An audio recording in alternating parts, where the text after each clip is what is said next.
Purihin ang Diyos. February na, ang bilis ng mga araw na lumilipas. Palakpakan po muna natin ang Panginoon. Hallelujah, Lord. Thank you at sa ating mga online community, isang mainit na pagbati sa inyong lahat. You know, we are greatly encouraged to see you all watching our online service. Kaya po, hinihimok natin ang lahat, no live recording and no live sa inyong Facebook. Alright, because we want to give them a quality service. Well, 1 month have passed. At kumusta naman, nakaka-adjust na tayo sa ating bagong bahay. At ang ating mga volunteers din ay unti-unting nagagamay na nila ang kanilang mga equipments.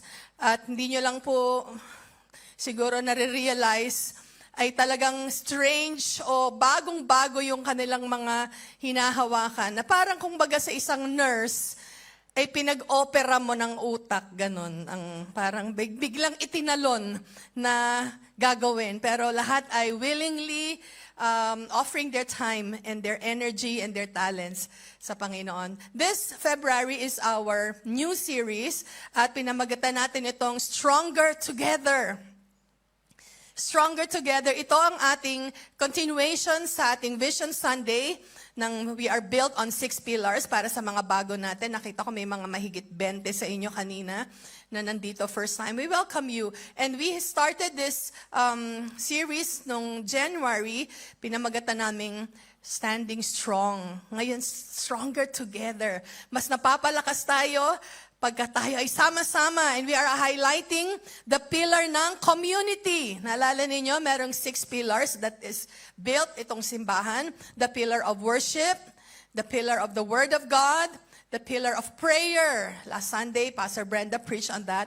And this February, the pillar ng community. Yan. Stronger together as a community. So, we want to lay a solid foundation and explain itong context ng community pillar.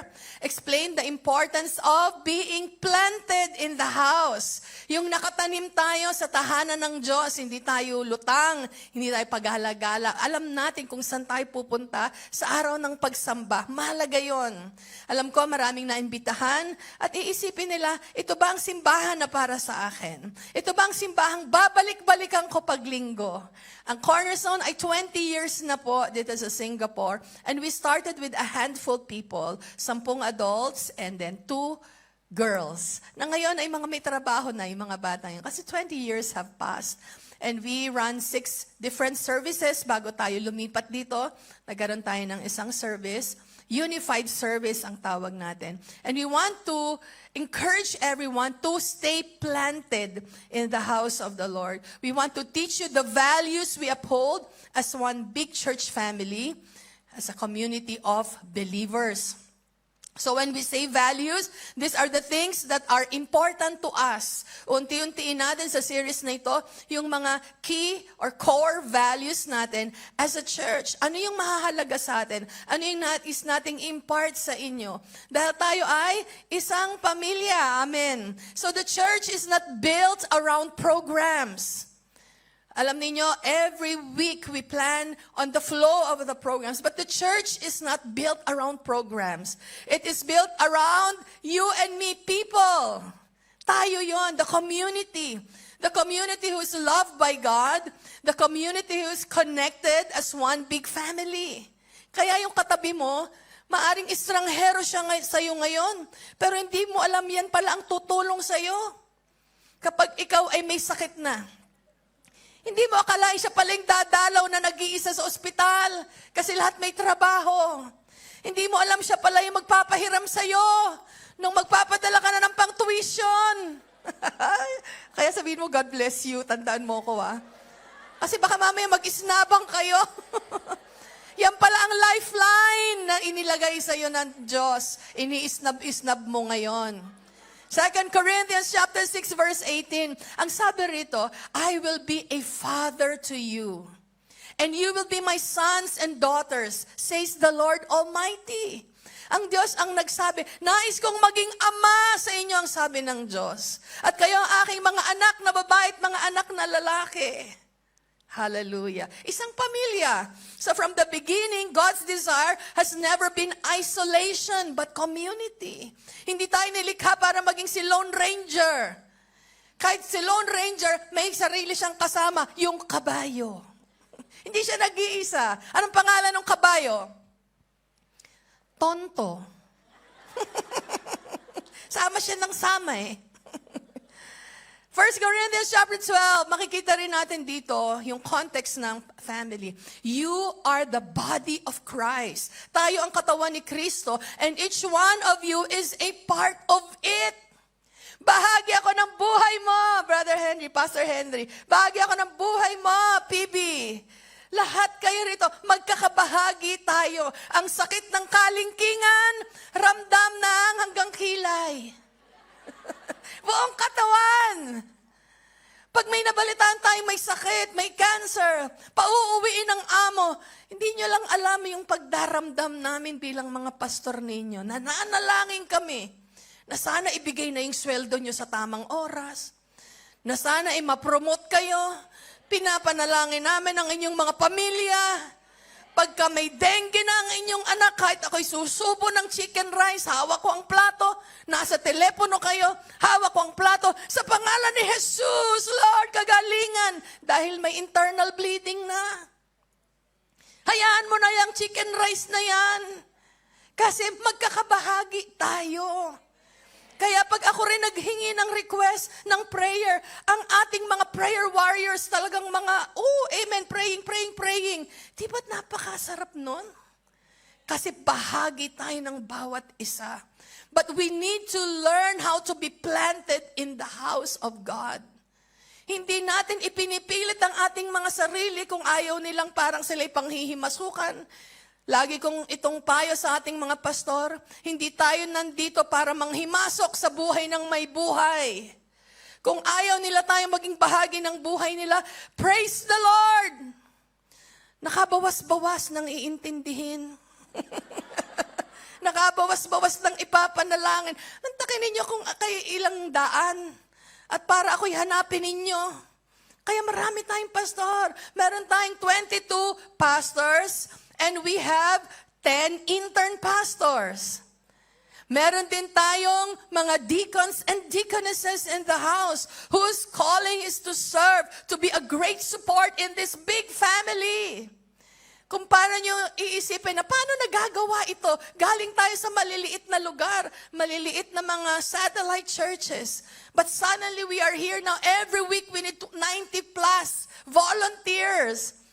Because all of you are willing to serve in the house. Sinasabi natin ito sa mga bisita natin that this is the culture that we uphold here in Cornerstone.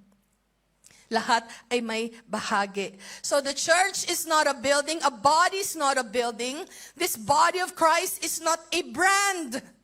Na parang ang itinataas ang pangalan lang ng Cornerstone. Kaya minsan, maganda yung picture ninyong pinopost sa inyong mga Facebook na may logo. But the church is not the logo. The church is you and me. It's not a brand. The church is a whole body of Christ all over the world. Hindi lang Cornerstone ang ligtas. Huwag niyo sabihin, ito kami ang ligtas. No, the body of Christ is global. Lahat ng followers ni Jesus who believes that Jesus is the Son of God and there is no other salvation other than the name of Jesus Christ. Yan ang common denominator natin.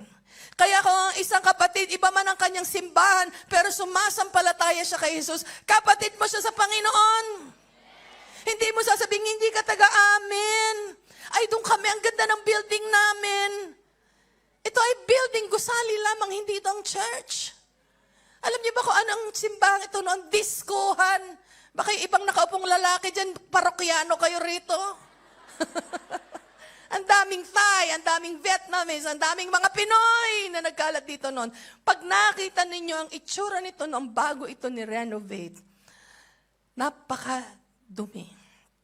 Siyempre kasi nag-alisa na sila eh. Yung mga kalat. Andun ang mga poster, ng mga kung ano-anong mga suot. Ang daming panalangin ang naibuho sa gusaling ito. Pero hindi ito ang simbahan. The body of Christ is us where Jesus Christ resides sa mga puso natin. Kaya pag nakita ko ang ibang mga pastor sa iba-ibang lugar, kapatid na sa Panginoon sumasamba, may pangangailangan, kapatid mo na yon. Alam niyo ba, maraming itong konteksto na to ng pagpapapogi kay Lord at pagpapaganda. Yung gusto lang natin, mabait tayo kay Lord. Pero sa iyong kapatid, masungit ka na. Alam niyo po, ang iginol ko sa buhay, I want to be an excellent sister to a brother. Not just an excellent daughter of Christ. I want to be a good sister to you. I want to be a good sister to you and to all of you. Yan ang goal because we are a body of Christ. Hindi tayo nagpapasikat na nagpapagaling, na nagpapataasan ng mga erit. Wala naman tayo ipagmamalaki. Tayong lahat ay pinatawad ng Diyos. Lahat tayo nagkasala at hindi nakaabot sa kaluwalhatian ng Panginoon. Pero binigay niya ang bugtong na anak sa atin. Kaya nagkaroon ng isang malaking pamilya, katawan ni Kristo. So this is the reason why the Bible exhorts us to be planted in the house. Not just visiting. Hindi niya makukuha ang full blessing kung kayo pasulpot-sulpot. You need to learn how to be planted in the house of the Lord, not just simply attending, but being planted, na itanim. And being planted means being rooted. Nag-uugat. Hindi ugat sa binti. Nag-uugat ang iyong spirito, lumalalim ka sa Panginoon. Hindi yung, ay kung kailan ko lang feel. Day off ko ngayon, saan ko kaya pipiliing pumunta? Yun ang hindi planted. Nag-iisip pa na paglinggo, saan kaya uunahin ko? Prioritize that part of your Sunday is coming to church. Amen. Excited ako. Biyernes, nagpa-plancha na ako ng damit. Ano kaya rito ang isusuot ko? Dami kong pinagpapalit-palit. Kala mo naman, madami talaga. Mga nabili ko sa ukay, yung iba. Nasa nagdadala na lang yan, hindi ba? Minsan nga, nakita ko yung damit ko, nagkalat dito. Ang saya tingnan. Sinong XL? Magpapirma kayo dyan. It means being rooted, being committed, being submitted. And all together as a church family, we are growing. We are growing vertically. We are growing horizontally. Dati hindi ako ganito kalusog. I expanded to the left and to the right and to the front and back. Kayo na ang bahalang humusga. Pero ang saya-saya ng simbahan. Tayo ay pamilya ng Diyos. So kaya pag ikaw ay nakatanim, ikaw ay may ugat, may commitment, marunong magpasakop, hallelujah, at patuloy sa paglago. But visitors, they come and go. It's fine, we love visitors. We welcome them. Marami nga tourists, we welcome them as well. Kasi mga pamilya na sila ng ating mga members. But the Bible says, those who are planted bear fruit. Nagbubunga sila. They grow. In Psalm 92 verse 13, sabi dyan, those who are planted in the house of the Lord shall flourish in the courts of our God. Dumadami daw ang bunga ng mga punong natanim sa tahanan ng Diyos. At sabi ni si Jeremiah, katulad siya ng isang punong kahoy na nakatanim sa tabi ng batis. Nabuhay ba kahit lumaki sa may batisan?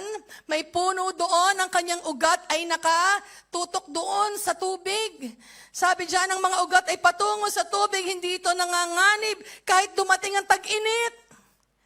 Ang taong nakatanim kahit may pagsubok, hindi natatakot ng mga tagtuyot na mga panahon, the dry seasons of life. Because you are planted by the rivers. Sabi dyan, sapagkat nananatiling sariwa ang mga dahon niya. Kahit daw may panganib na dumating, hindi siya mag-aalala. Kanyang dahon ay mananatiling sariwa. Kahit hindi umuulan, ay wala itong aalalahanin. Patuloy pa rin itong mamumunga. Ano ibig sabihin to? Kahit wala kang increase, kahit na delay ang sahod, kahit may banta na magkakaroon ng mga retrenchment, hindi ka mag-aalala. nakatanim ka sa tubig ng buhay. Si Jesus, may kasama kang support system. You belong in a community that helps, that prays for you, and covers you. Hallelujah. Purihin ng Diyos. So you don't flourish by convenience alone. You flourish and bear fruit by commitment. Kaya iba sa inyo, sino rito yung 5 taon nang nasa church? Taas ang kamay. 10 taon, 15 years. Iba sa inyo, kasama ko nag-umpisa. Hallelujah. Hindi pa tayo marunong kumain ng Hokkien Mee nung araw. Puro hanap natin mga Pinoy food. But we grow together as a family. So the house of God is God's growing place. Dito tayo lalago. God designed the local church to be the environment for your personal and spiritual growth. So ang pinag-iba ng outside community sa loob na community na meron dito sa simbahan, napakalaki. Diba sabihin, may community na ako, PH. Good. If it's outside the church community, normally, people say na andun lang ako pag komportable. Diba? Yun ang outside community. Wala kang commitment. You can choose to come or not to come. Maybe your community, sports community, kabasketballan mo sila. Community yon ng mga basketballista. Mga ka-badminton, mga ka-picnic mo paglinggo, mga ka-halo-halo mo sa Lucky Plaza. Community rin yun, kasi hindi ka pa nayayaya sa simbahan noon. But this one is another community. May barkadahan din sa loob ng simbahan. May kamukbang party ka din. May kabudal fight din. Pakita na yung mga picture dyan. Sa dami ng mga picnics na naatenan. Tingnan ninyo yung picture. Baka kayo yan. Nasa na, sir? Slides natin. Yan! Kagaganda. Ang sarap ng mga kainan. Meron pa yan. Yun! Diba? Community. But the difference is, sa labas na community, na hindi si Kristo ang sentro ng barkadahan, pwedeng nag-aaway-aaway yun.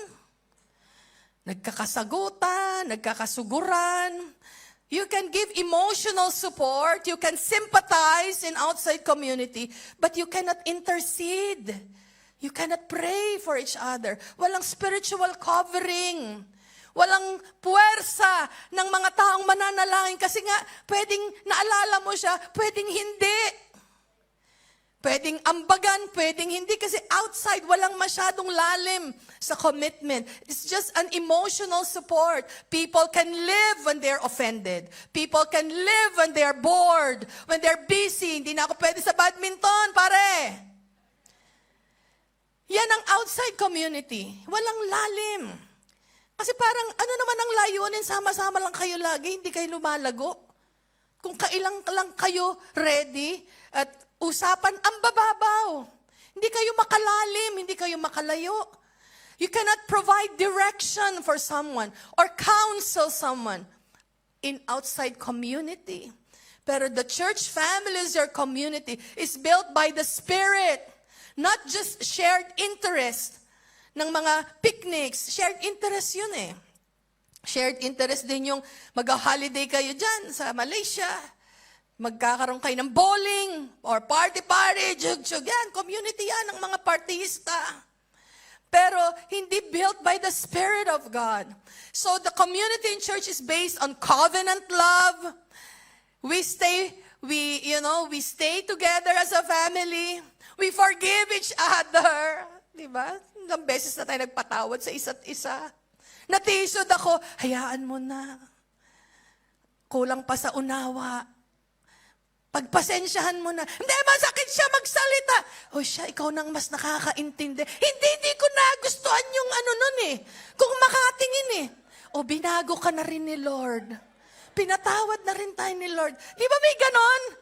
Nasusupil yung mga galit. Pero pag sa labas na community, oo nga, ano mo ba yan, besh? Naku, kagatungan. Ganyan ang community sa labas. Walang preno, walang piit. Oo nga, gawin mo rin to. I-post mo rin siya, besh. Kunang kita ng picture. Sige, gano'n mo dun. Kasi pwedeng maggatungan. Hanggang sa nag-aaway-aaway na. Nagiging chismisan. Kaya alam nyo, niyo ba, pag ako'y nakakarinig ng chismisan dito sa loob, ako mismo puputol ng sungay. Wag na wag kong malalaman dahil talagang ako'y very confrontational. Dahil ayaw ko niyan. Ang mga chismisang walang basihan. At kahit may basihan, mind your own business. Hindi ka para sumilip sa puwing ng iyong kapatid na may sarili kang puwing. Na parang ikaw na ikaw na ang spiritual. Ikaw na ang maka-Diyos. Ikaw na lang ang anak ni Lord. Ayaw ko niyan. Kaya may patawaran. Pasensya na po. Nag-aalala yan, naghahalilihan. Sige, ako muna. Wala ba mag-aalaga? Sige, ako muna kakarga. Kumanta ka na dun. O, di ba? Nagkaroon ka na yaya on a Sunday. Alam niyo ba bakit may children's church na tayo? Kasi naaawa na tayo dun sa mga nagdadala ng anak dun sa taas. Pati trolley dala-dala dun. Ilagay na natin ang mga bata. Ang daming nag-volunteer. Praise the Lord! This is the community that God is raising. We help each other grow in our faith. So ito ay based sa covenant love. We stay together. We forgive one another. We restore one another kung kinakailangan. And we simply grow together. Kaya nga, stronger together. Hallelujah. Hindi ako ganito kalakas kung wala ang ating mga pastor, kayong lahat na mga nakaalalay. Alam niyo si Moses, nung araw sa Old Testament, si Moses, na pagwawagihan niya ang bawat laban, may taga-taas ng kamay niya, sa kanan at sa kaliwa, si Aaron and Hur. Sabi, pag nakataas ang kamay ni Moses, nagwawagi sila. Pero may taga-tungkod dun. Meron siyang tao sa kanan, may tao sa kaliwa. Kayo ang aking mga support. You uphold me in prayer. You support me. Make sure nakakakain ako ng tama. Kanina may nag-volunteer PH, dalang kata ng tanghalian. Ang sarap ng tanghalian ko kanina.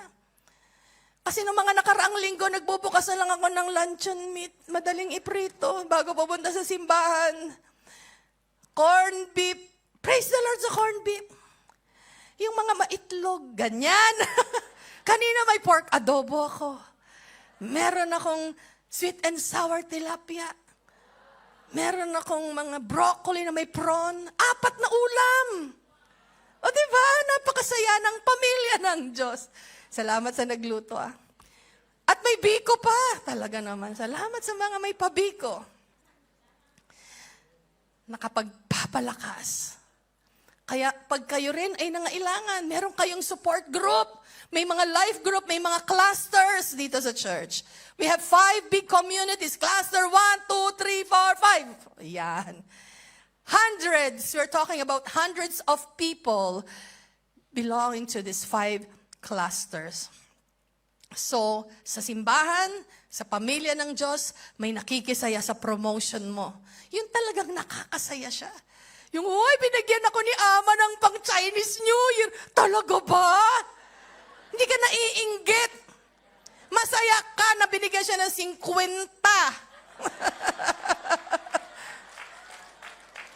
Kahit nakasana all ka, totoo yung ako rin sana, Lord. Pero makisaya ka muna. Tutunan mong mag-cheer, mag-celebrate. Yan ang kultura dapat. Nakaka-attract yan ng favor ng Diyos sa buhay ng tao. Hindi yung, alam mo ba, binigyan ako ng amo ko ng increase. Increase. Sana sabihin mo, amen! Talaga ba? Salamat, libre mo naman ako na halo-halo. Marunong tayong makisaya. Yun ang unang-unang lalandingan ng pagpapala kasi na-appreciate mo ang blessing niya.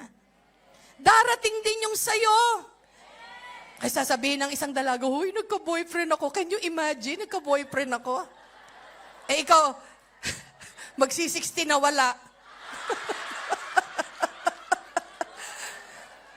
Ano naman? Sagot mo, hindi ako mag-asawa. Galit. Ayoko sa mga lalaki. Praise the Lord. Basta siya'y walang asawa. Pinagmamalaki mo yung boyfriend mo, may asawa pa lang iba. Hindi kapag... Ay, ba't kayo na... Ay...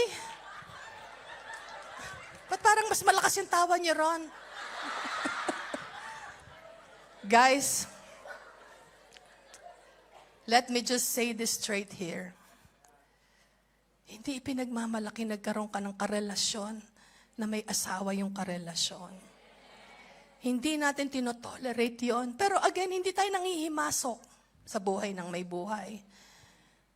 Huwag kang sita ng sita, hoy, may asawa yung...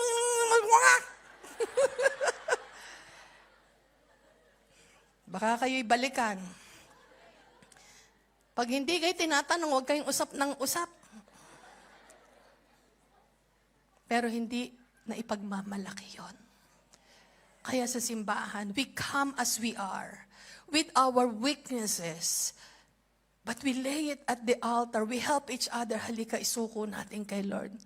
Alam kong masakit isuko.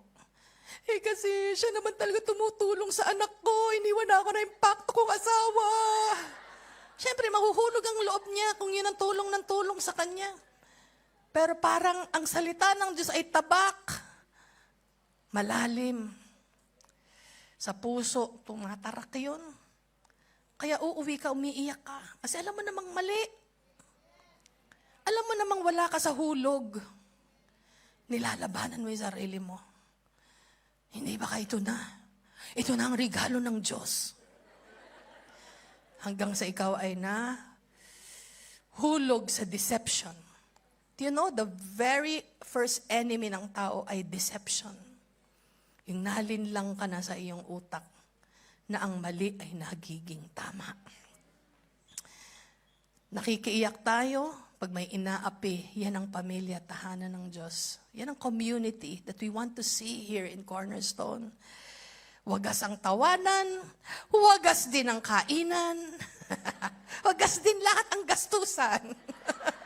Pag may mga pa-event, pa-premyo natin, wow, 500. Alam niyo ba, may mga events tayo this year.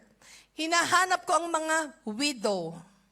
Kung kayo ay nabalo, hindi yung pinatay nyo na yung asawa nyo sa isip nyo.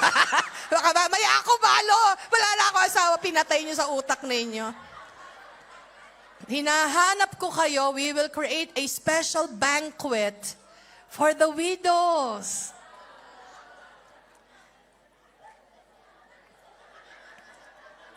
Sabi nung isa rito, ako, magpapapirma, balo na ako. Pero parang may asawa pa siya, buhay pa. God put that in my heart when I was having a devotion. I was crying for the widows. For 20 years, I never thought of having an activity for them, to honor them. But God put His burden in my heart. I was crying. Ang aga-aga, hindi pa ako nagmumumog. Sabi ko, Lord, bakit ba ganito nilalamukos mo ang puso ko sa mga namatayan ng asawa? Anong gusto mong gawin para sa kanila?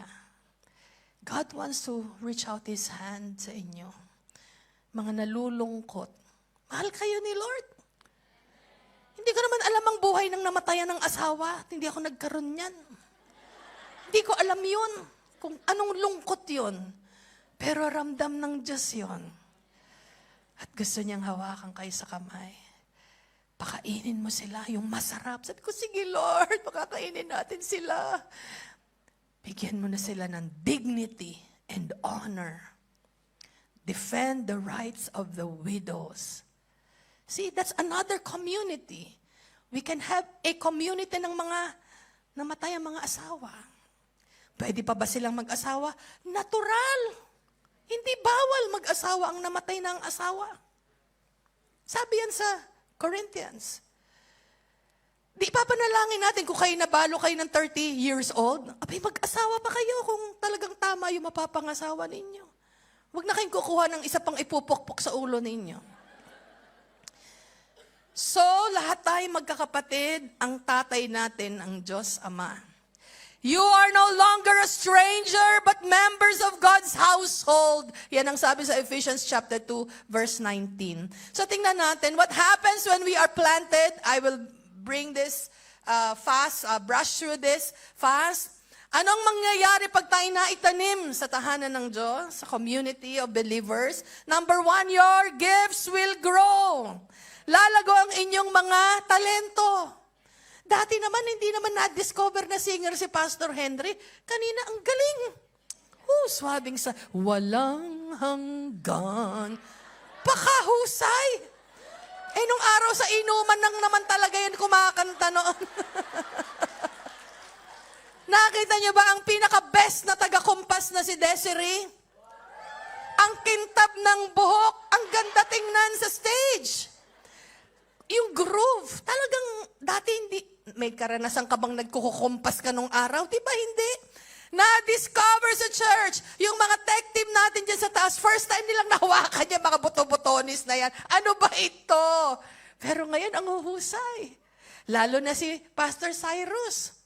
Nakita ko yung picture, yung hawak niyang nag-a-adjust ng mga tunog ng mikropono. Nakita ko, tawa ko ng tawa. Tingnan mo tong isang to. Sabi ng mata niya, kasi daw, biglang pumapasok na tunog sa tenga niya, saan ba galing yun? Sabi ko, saan ba galing?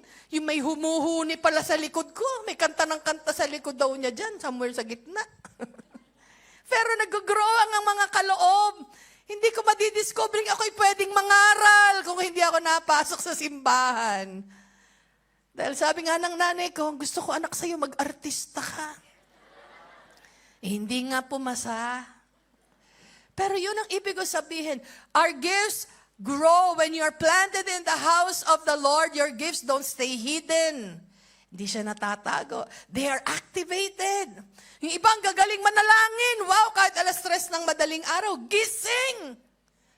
Sino pinagpe-pray? Hindi niya kakilala, hindi niya kadugo, pero umiiyak siya para sa mga may sakit. Gift of intercession. Ang cluster 5, laging may 5 a.m. yan na mga soaking na mga alam kong inaantok kayo, soaking daw, pero gising, ewan ko kung tulog din kayo doon. Gising daw. Nananalangin din ng madaling araw. Sino mga cluster 5? Hiyaw-hiyaw. Sino ang pinagpe-pray nila? Tayo. May covering tayo ng panalangin. Ayaw niya ba nun? Merong nagbabakod sa atin because of the gifts. They're serving their gift. Sabi sa 1 Peter chapter 4 verse 10, as each one has received a gift, minister it to one another. Ialay mo, iserve mo ang gift mo sa bawat isa, nakapamilya sa tahanan ng Diyos. As good stewards of the manifold grace of God. Gamitin ninyong ng may kapakinabangan. Para sa lahat, sabi dyan, yung kakayahang tinanggap ng bawat isa sa inyo. So, iba-iba tayo ng gift. May gift ng pagluluto, kaya siya nagbo-volunteer. May gift ng pagngiti, kaya kahit maghapon siyang magngingiti dyan sa harapan. Kahit na yan, wala ng pera. Welcome! Talaga namang napakasaya, di ba? You are serving your gift. Tinutulak natin yung mga pastor, ikaw na mangangaral, kahit nangangatog yang tuhod, serve your gift. You are a pastor, you are a preacher. Maraming nag-grow. Dati, napatatawa ka na lang, di ba, pag may mga sablay dito sa stage. Okay na rin yun. Wala naman tayong kailangan patunayan. Pag nagkakasablay-sablay ang mga Englishan, wag nang masyadong Christian. Mga English mo Bakit? Kayo na ang genius, perfect na talaga kayo. Kaya okay lang. Pero kami talagang yung tawa namin, 1 linggo naming pag-uusapan. Para humusay pa. Magtatawagan pa. Paano ka magpe-pray? Paano ka maglilid? Ganon. Araw-araw buhay namin. Paano mapag-iigi? Para sa inyong lahat. Hallelujah. Purihin ng Diyos para tayong lahat ay magsilago ng tama. Di ba may mga halaman na lumalaki ng mali? Nagdidilaw ang mga dahon, nabubunot ang kanilang mga ugat. Mali ang pagkakatanim.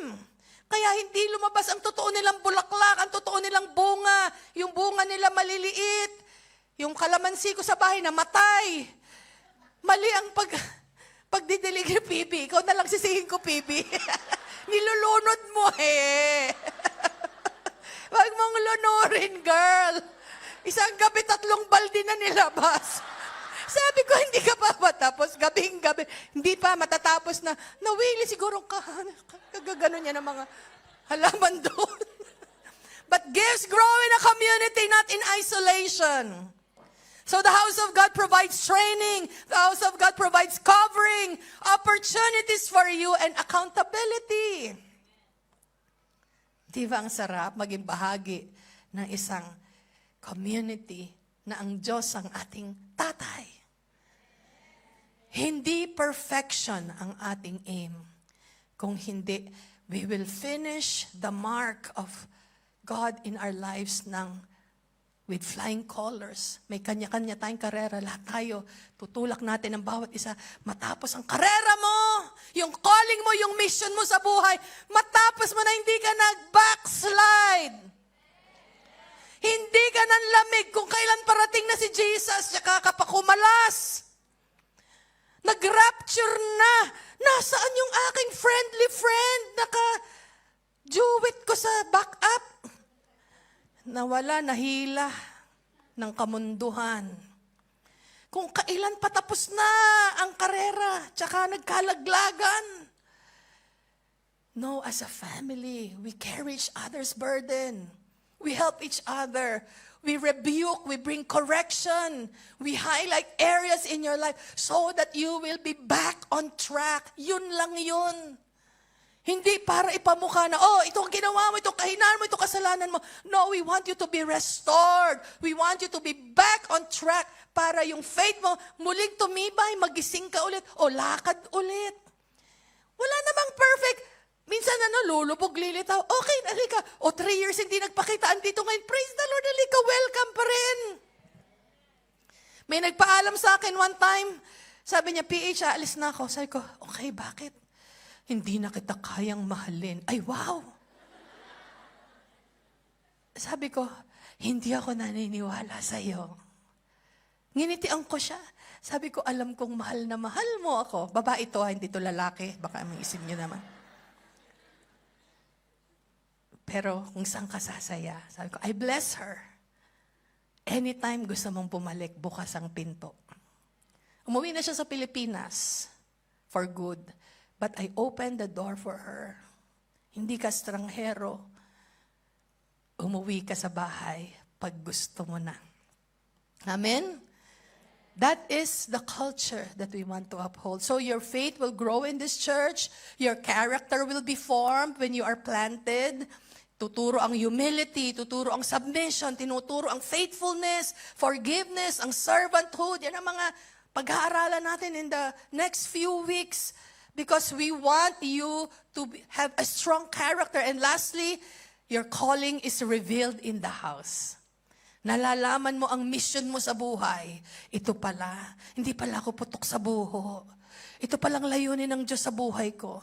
May purpose palang buhay, hindi lang gigising. Nakakapagod gigising, magparehong trabaho every day. Pag hindi mo alam ang mission mo, kakalas ka. Pupulas ka. Sa konting salita, magpapanting ang tenga mo, tapos mang-aaway ka kasi wala kang focus, walang direction. But through this church, if you are planted in the house of the Lord, your destiny is revealed to you. Your calling is becoming clearer and clearer. Ito pala, may calling pala ang Diyos sa buhay ko. Dati ako naman nasa tong-itan lang, sabi nung iba. Pero pwede pala, pastor na pala. Yung laman ng sugalan, pastor na. Hallelujah. Yung laman ng karaoke bar, worship leader na. Praise God. Dati si PH, sugarol. Diba? Imagine niyo ba itong mukhang to? Sugarol nung araw. I started when I was young. Mataas ang threshold ko sa risk. Yung mga kapitbahay, mga bara-baraha. I found myself being a gambler. Teenager. Buti na lang binago ko ng Diyos. Natagpuan ko si Jesus, 13 years old. Hindi ko alam, ako'y pastor ngayon. At meron tayong simbahan sa 6 na bansa. Nag-umpisa rito sa Singapore with 10 people. But we are global na ngayon. Salamat sa Diyos at yan din ang gusto ng Diyos makapture ninyong lahat. And as I call on the worship team, we will come to this place of worship and sabihin mo, Lord, you will make a decision. Lord, saan ba ako? Ako ba'y lutang? Ako ba'y walang commitment na tao? Gusto ko lang ba nakaupo rito paglinggo o gusto kong maging bahagi? So if you are not belonging to a cluster yet and you are a visitor, yung nag-imbita sa inyo, tanongin ninyo, saan ba akong group pwede? All of you has a place. We have a part to play. Ang gagawin ninyo ngayon is a seed of blessing for your family back home. Yung akala ninyong walang dahilan yung ginawa ninyo na decision, meron pala. Tangay-tangay nyo pala yung pamilya ninyo. Tangay-tangay nyo pala yung blessing para sa nanay ninyo, sa tatay ninyo. Naging planted kayo. Ang prayer hindi lang sa inyo, sa mga anak ninyo, sa resources ninyo. Pag kayo'y nasunugan, na aksidente, kabahagi. Alam niyo bang meron tayong miyembro, umuwi sila sa Pilipinas, nagbakasyon, nataon lilipat sila ng bahay, na aksidente ang kanilang sasakyan sa Pilipinas. Namatay ang kanyang nanay, na ospital yung nanay din ng lalaki. Namatay din in the end. Pareho silang baldado, pumunta rito, nakasaklay. They were our church members. Hindi na sila sa Singapore nagwo-work ngayon. But you know, the family, this family, yung paglipat nila, tulong-tulong.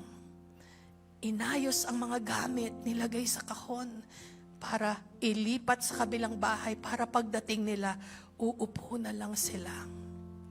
Hahanapin nila, saan yung kalbero ko, Pastor Jay? Nandun po sa ilalim ng cabinet.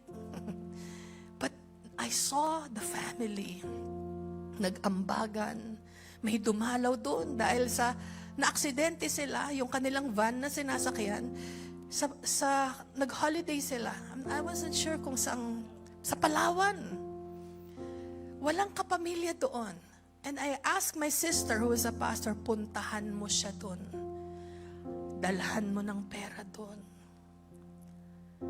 Sometimes you see the church, ayan, dyan sila. Sasabihin niyo ba, mga plastic yung mga yan. Hindi niyo pa alam kung kayo na ang may need. That's why I encourage the pastors.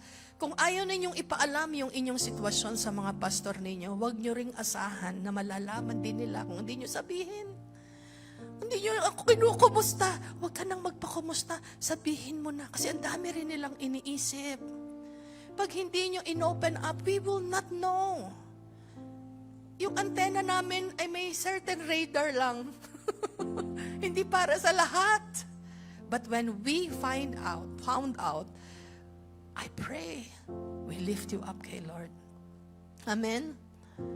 I know I'm over 5 minutes now, but I want to emphasize this. There was a time, naki-video call ako, magdamag, dahil mamamatay na yung tatay niya.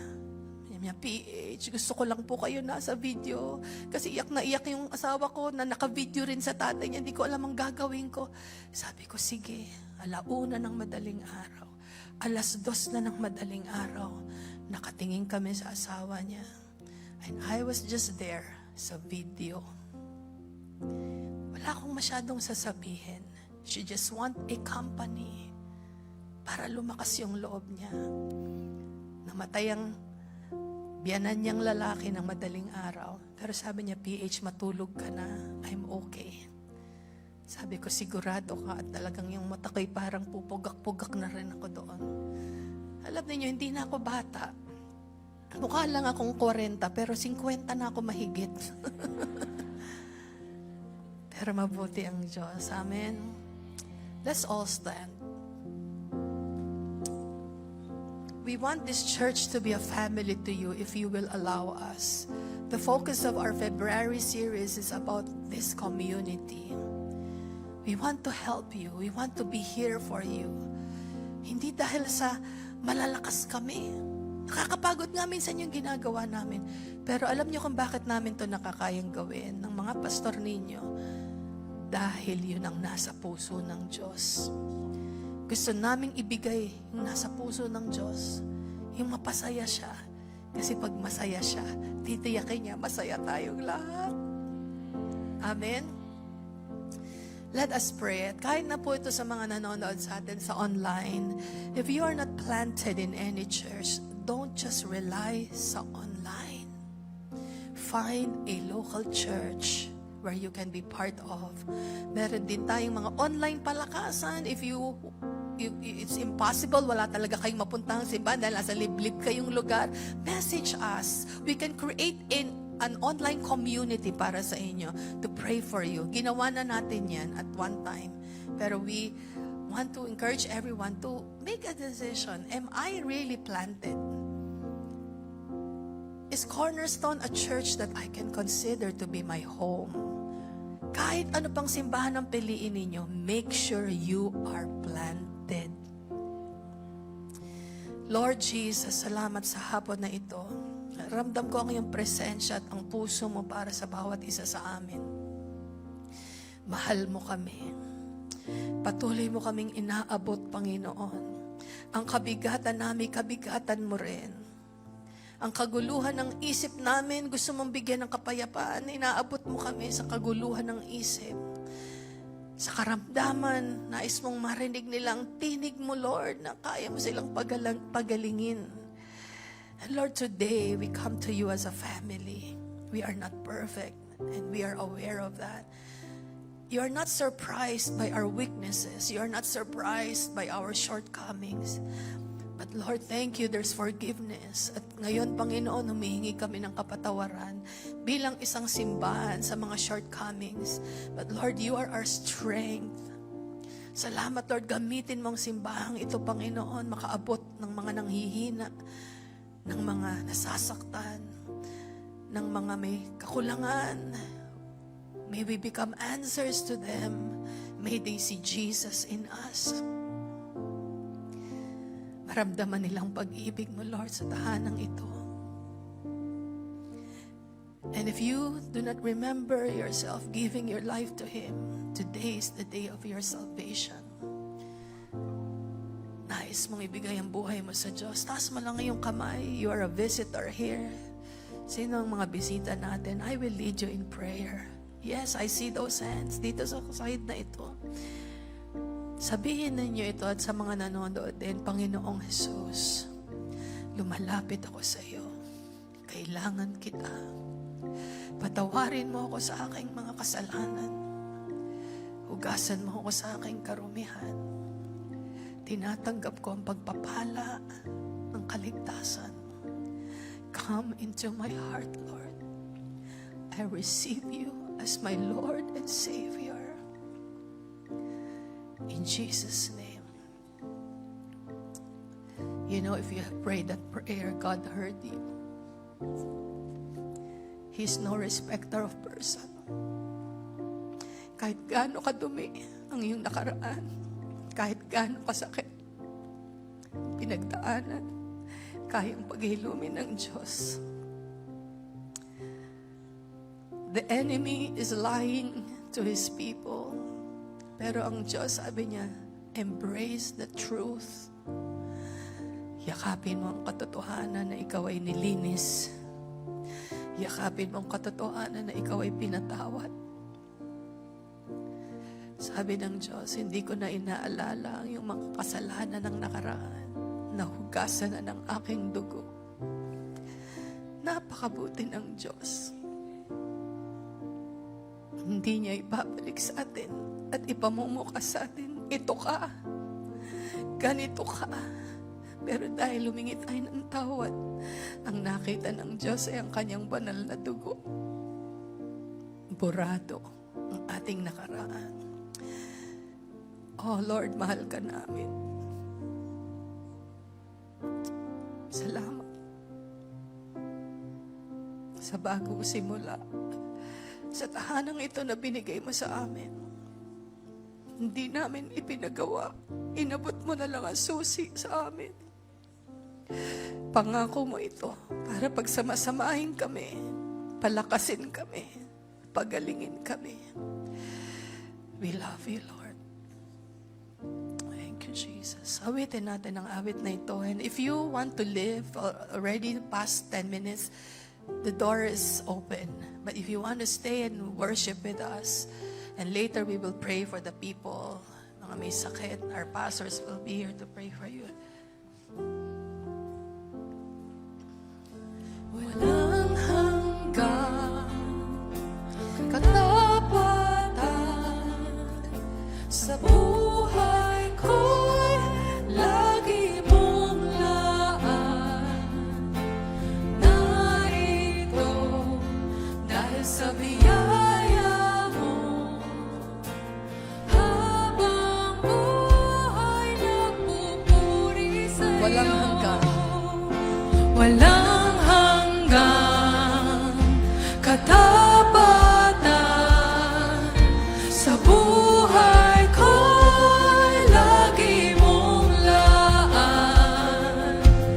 Narito dahil sa biyaya mo, habang buhay nagpupuri sa'yo.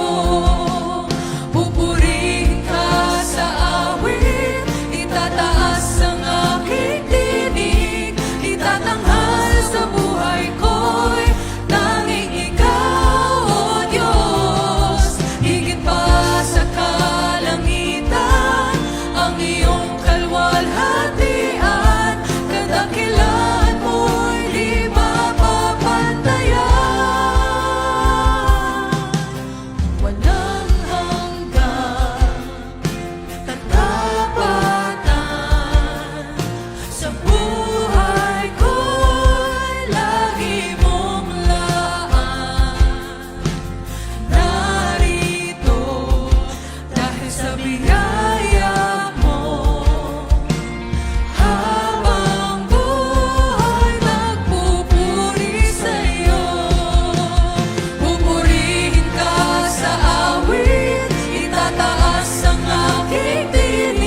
Anak.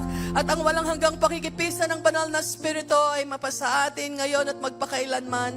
Ang lahat ay magsabi ng Amen. Amen. God bless you. See you again next week.